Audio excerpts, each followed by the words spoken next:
नमस्कार, बहुत स्वागत है आपका ओंकार न्यूज में। मैं हूं आपके साथ ज्योति यादव। तो बुलेटिन की शुरुआत करेंगे उत्तर प्रदेश की खबरों के साथ। अशरफ हत्याकांड की जांच कर रही एसआईटी ने बांदा से 3 लोगों को हिरासत में ले लिया है। अतीक और अशरफ की हत्या के मुख्य आरोपी लवलेश तिवारी के 3 दोस्तों को उठाया गया है और एसआईटी इंस्पेक्टर की अगुवाई में बांदा रेलवे स्टेशन पर लवलेश तिवारी को मीडिया ट्रेनिंग देने वाले 3 दोस्त हिरासत में लिए गए हैं।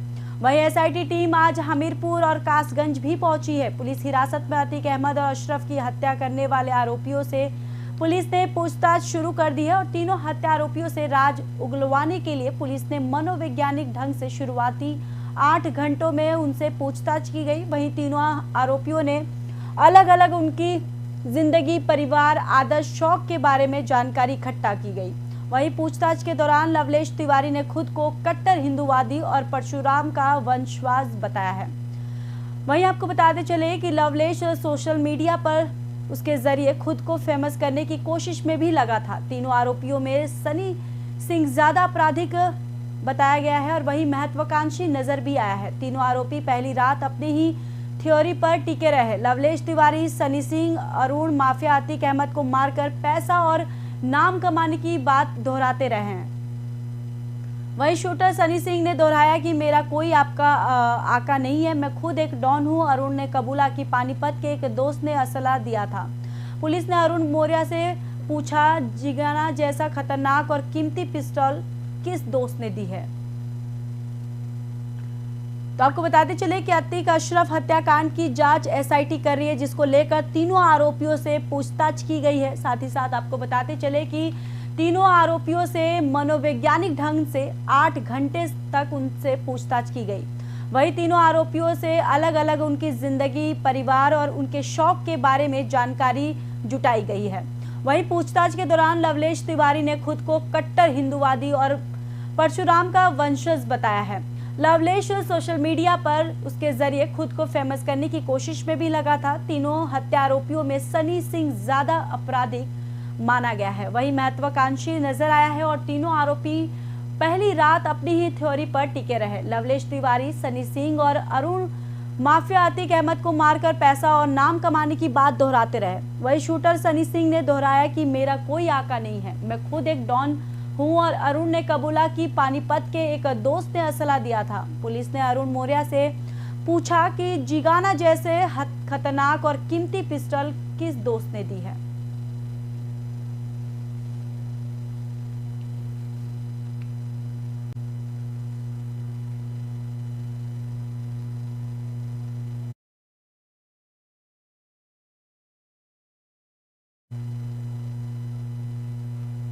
तो बढ़ते हैं अगली खबर की ओर। अमरोहा के नगर कोतवाली इलाके के एक मोहल्ले में समुदाय विशेष के अधेड़ उम्र के व्यक्ति ने नाबालिग बच्ची के साथ दुष्कर्म का प्रयास किया है।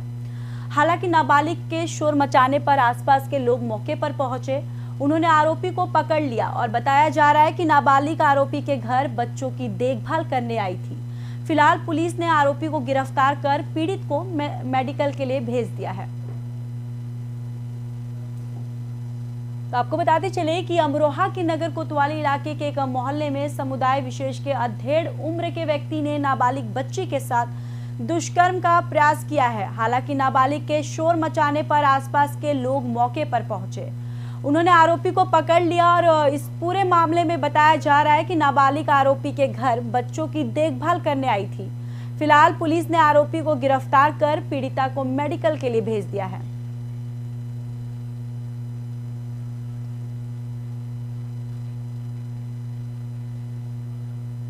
तो आपको बताते चले कि अमरोहा नगर कोतवाली इलाके के एक मोहल्ले में समुदाय विशेष के अधेड़ उम्र के व्यक्ति ने नाबालिग बच्ची के साथ दुष्कर्म करने का प्रयास किया है।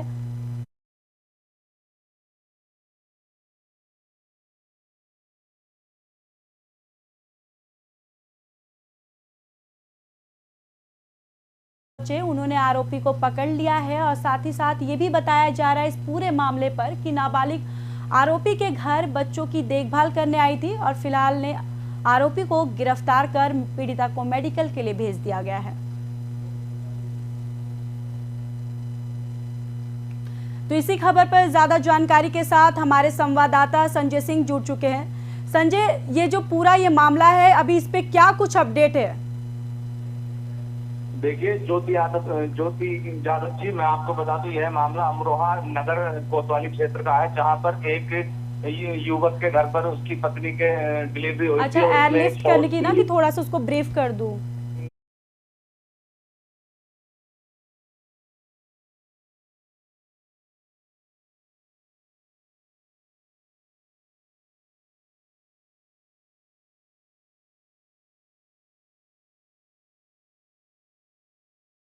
पर पहुंच गए और उन्होंने उस लड़के जो नाबालिग थी उसको उसके चुंगल से छुड़ाया और जो युवक था उसको पुलिस के हवाले कर दिया। पुलिस ने अभियोग पंजीकरण करके उसको मुकदमा दर्ज कर दिया गया है और जो आरोपी युवक है उसको जेल भेज दिया। जी जी, और वही अगर संजय देखा जाए तो इस पे पूरे मामले पे अभी तक पुलिस की क्या कार्रवाई रही है?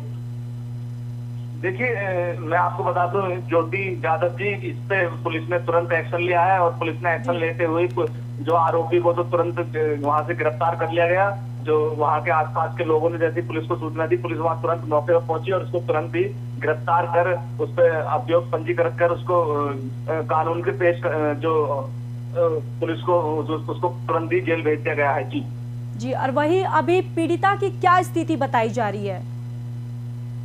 देखिए, पीड़िता की बात करें तो पीड़िता अभी उसके साथ छेड़खानी का मामला हुआ था और उसके साथ छीना झपटी हुई थी, तो उसका जो है उसके साथ डॉक्टरी उसकी डॉक्टरी कर ली गई है। डॉक्टरी में जो भी रिपोर्ट आएगी उसके आधार पर ही उस पर मुकदमा दर्ज किया जाएगा। जी संजय, बहुत बहुत शुक्रिया सारी जानकारी हमारे साथ साझा करने के लिए। तो आपको बताते चले कि अमरोहा के नगर कोतवाली इलाके के एक मोहल्ले में समुदाय विशेष के अधेड़ उम्र के व्यक्ति ने नाबालिग बच्ची के साथ दुष्कर्म का प्रयास किया है और हालांकि नाबालिग के शोर मचाने और आसपास के लोग मौके पर पहुंच गए। उन्होंने आरोपी को पकड़ लिया और बताया ये भी जा रहा है कि दरअसल नाबालिग आरोपी के घर बच्चों की देखभाल करने आई थी। फिलहाल पुलिस ने आरोपी को गिरफ्तार कर लिया है और उसके साथ ही पीड़िता को मेडिकल के लिए भी भेज दिया गया है।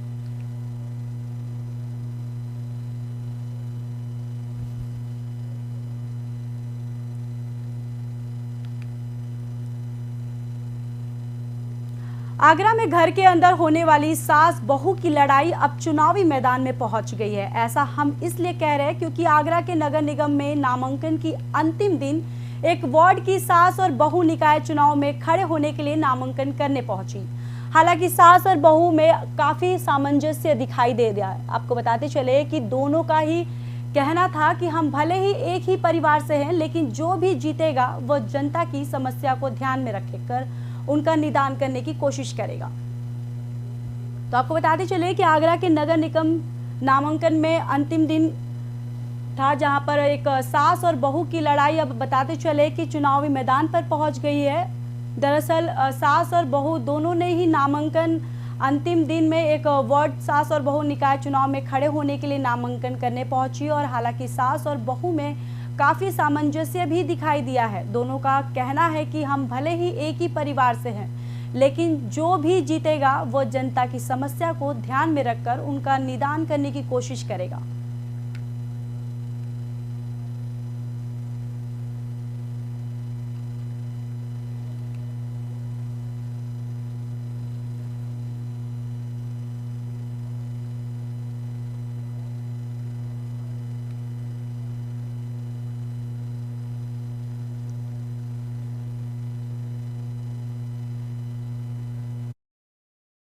सर सोचा तो ऐसा कुछ नहीं था, दोनों ने इसलिए पर्चा किया है कि दोनों ही समाज सेवा करना चाहते हैं। जो समाज की दिक्कतें परेशानी है उन मुद्दों पर काम करना चाहते हैं, सरकार तक उन मुद्दों को पहुंचाना चाहते हैं। मुद्दे सर काफी सारे हैं, गंदगी बहुत रहती है, सिविल काफी भरे रहते हैं, नालियों में गंदगी काफी रहती है, साफ सफाई समय पे नहीं होती है और पानी की समस्या भी यहाँ काफी रहती है। सर ये कहना भी मुश्किल होगा कि मैं सासू माँ को हरा पाऊंगी नहीं हरा पाऊंगी, तो ये तो देखिए जनता पे डिपेंड करता है और बाकी आगे देखते हैं हमारे परिवार के जो मुख्य हैं वो क्या निर्णय लेते हैं, किसको आगे करते हैं किसको नहीं करते हैं, वो बाद में दिक्कत। तो वहीं उन्नाव में कुल 16 नगर पंचायतें और 3 नगर पालिकाएं हैं, लेकिन अगर नगर पंचायत मोरवा में सियासी पारा चरम पर है। यहाँ पर बीजेपी से टिकट ना मिलने पर एक प्रत्याशी ने बीजेपी के प्रत्याशी के प्रस्ताव को धमकाकर प्रस्ताव वापस करवा लिया है, जिसके बाद बीजेपी से प्रत्याशी विवेक सेठ का पर्चा खारिज हो गया है। हालांकि बीजेपी से नामांकन कराने से पहले विवेक सेठ ने 14 अप्रैल को अपना निर्दलीय नामांकन भी भर लिया था। इसलिए नगर पंचायत मोरवा में कुल 5 प्रत्याशियों में सभी निर्दलीय हैं। वहीं प्रस्तावक ने निर्दलीय प्रत्याशी नवनीत शुक्ला पर धमकाने और प्रस्ताव वापस लेने का दबाव बनाने के थाने में प्रार्थना पत्र देकर गंभीर आरोप लगाए हैं। वहीं विवेक सेठ किसी भी प्रकार से प्रस्तावक धीरेद को मनाने में लगे हैं ताकि वो बीजेपी के सिंबल से चुनाव लड़ सके। साथ ही विपक्षी प्रत्याशी की टीसी और गजट पर भी जन्मतिथि में अंतर और नामांकन पत्र में संपत्ति का विवरण छुपाने को लेकर आपत्ति भी दर्ज करवाई गई है। अब देखना ये होगा कि मोरवा की सियासत पर कौन राज करता है।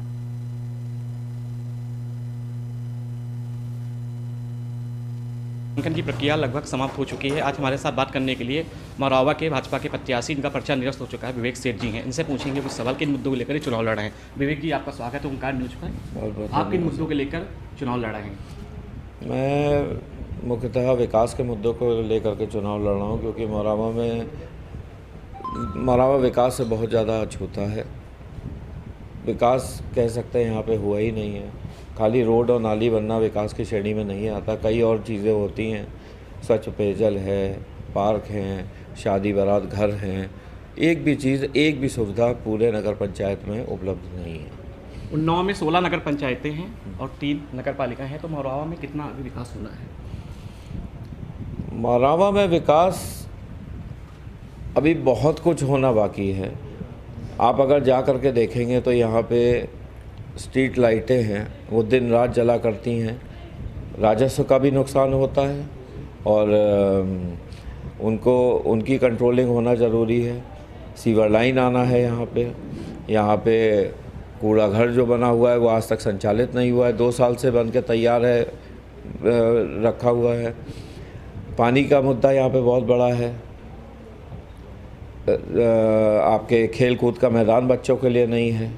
इसी तरीके की जो सुविधाएं हैं वो यहाँ पे लाने का प्रयास। विवेक सेठ अगर चुनाव जीतते हैं, सबसे पहले किन मुद्दों पर विकास कराएंगे? सबसे पहले जो मूल सुविधाएं जनता की होनी चाहिए, सबसे पहले उस पर काम करूँगा कि उनका सुधार हो जाए। उसके बाद जो बड़ी योजनाएं हैं उस पर काम किया जाएगा। ये हमारे साथ बात कर रहे थे मरौवा से विवेक सेठ जी, जो प्रत्याशी हैं भारतीय जनता पार्टी के। बहुत बहुत धन्यवाद आपका विवेक जी, ओंकार न्यूज़ से बात करने के लिए। चुनाव के प्रथम चरण के नाम। तो वहीं मुरादाबाद के भोजपुर इलाके में वेस्ट कपड़ा गोदाम में भीषण आग लगने से हड़कंप मच गया है। आग लगने से धुएं ऐसे गुब्बारा उठा कि पूरे इलाके में लोगों को सांस लेने में भी दिक्कत होने लगी है। वहीं घटना से आसपास रहने वाले लोगों में अफरा तफरी मच गई और देखते ही देखते आग ने विकराल रूप धारण कर लिया। आग की ऊंची ऊंची लपटें दूर से ही नजर भी आ रही थी। तो आपको बताते चले कि वेस्ट कपड़ा गोदाम में भीषण आग लग गई है, जिसके कारण वहां पर हड़कंप मच गया। और अब बताते चले कि आग लगने से धुआं ऐसे गुब्बारा उठा कि पूरे इलाके में लोगों को सांस लेने में भी दिक्कत होने लगी है। वही घटना से आसपास रहने वाले लोगों में अफरा तफरी मच गई है, जिसके बाद देखते ही देखते आग ने विकराल रूप धारण कर लिया है। वहीं आग की ऊंची ऊंची लपटों दूर तक नजर भी आ रही थी। वहीं आपको बताते चले कि दमकल विभाग को सूचित किया गया है, जहां पर मौके पर दमकल विभाग की टीमें पहुंची और कड़ी मशक्कत के बाद आग पर काबू पाया गया है। तो बताते चले कि मुरादाबाद के भोजपुर इलाके में वेस्ट कपड़ा गोदाम में भीषण आग लग गई है, जिसके चलते वहां आसपास के इलाके में हड़कंप मच गया है। वहीं आग लगने से धुएं ऐसे का गुब्बारा उठा कि पूरे इलाके में लोगों को सांस लेने में भी दिक्कत होने लगी है। वही घटना से आसपास रहने वाले लोगों में अफरा तफरी मच गई है और देखते ही देखते आग ने विकराल रूप धारण कर लिया। आग की ऊंची ऊंची लपटें दूर से ही नजर आ रही थी। तो आपको बताते चले कि वेस्ट कपड़ा गोदाम में भीषण आग लगी है, जहां पर आग लगने से वहां पर हड़कंप मच गया और वहीं आग लगने से धुएं का ऐसा गुब्बारा उठा कि पूरे इलाके में लोगों को सांस लेने में भी दिक्कत होने लगी।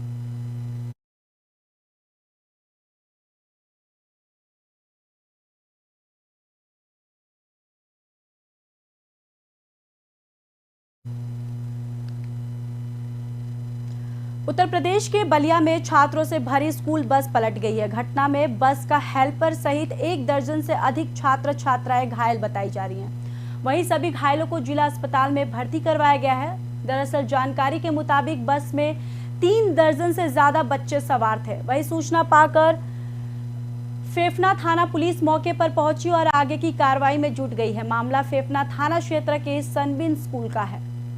तो बताते चले कि छात्रों से भारी बस पलट गई है, जहां पर दर्जन से भी अधिक छात्र छात्राएं घायल बताए जा रहे हैं। वहीं सभी घायलों को जिला अस्पताल में भर्ती करवाया गया है, जहां उनका इलाज चल रहा है। वहीं आपको बताते चले कि बस में 3 दर्जन से ज्यादा बच्चे सवार थे। सूचना पाकर फेफना थाना पुलिस मौके पर पहुंची और आगे की कार्रवाई में जुट गई है। दरअसल ये पूरा मामला फेफना थाना क्षेत्र के सनबिन स्कूल का है।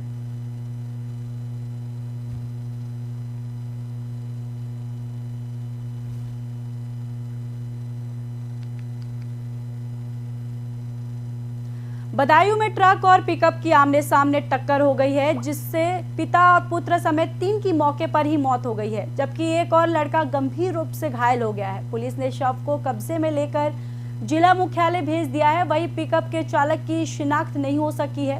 दरअसल घायल को जिला अस्पताल भेजा गया है। पिकअप चालक व्यापारी बताए जा रहे हैं, जिनके पास से लगभग 1.5 लाख रुपए पुलिस ने बरामद किए हैं। वहीं पुलिस चालक की शिनाख्त करने की कोशिश भी हो रही है। तो ट्रक और पिकअप में जोरदार टक्कर हुई है, जहां पर आपको बताते चले कि पिता पुत्र समेत 3 की मौके पर ही मौत हो गई है और वहीं एक लड़का गंभीर रूप से घायल हो गया है। पुलिस ने शव को कब्जे में लेकर जिला मुख्यालय भेज दिया है। वहीं पिकअप के चालक की शिनाख्त नहीं हो सकी है। घायल को जिला अस्पताल भेजा गया है। वहीं आपको बताते चले कि पिकअप चालक व्यापारी बताए जा रहे हैं, जिनके पास से लगभग 1.5 लाख रुपए बरामद किए गए हैं। वहीं इस पूरे मामले में पुलिस चालक की शिनाख्त करने की भी कोशिश कर रही है।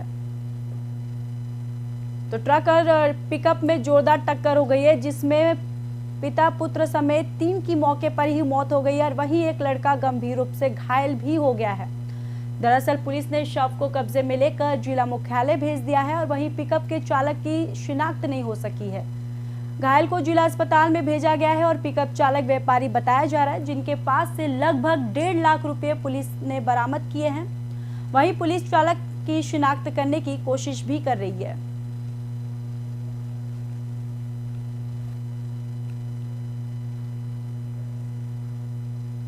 फिलहाल इस बुलेटिन में इतना ही। बाकी देश और दुनिया की खबरों के लिए देखते रहिए ओंकार न्यूज।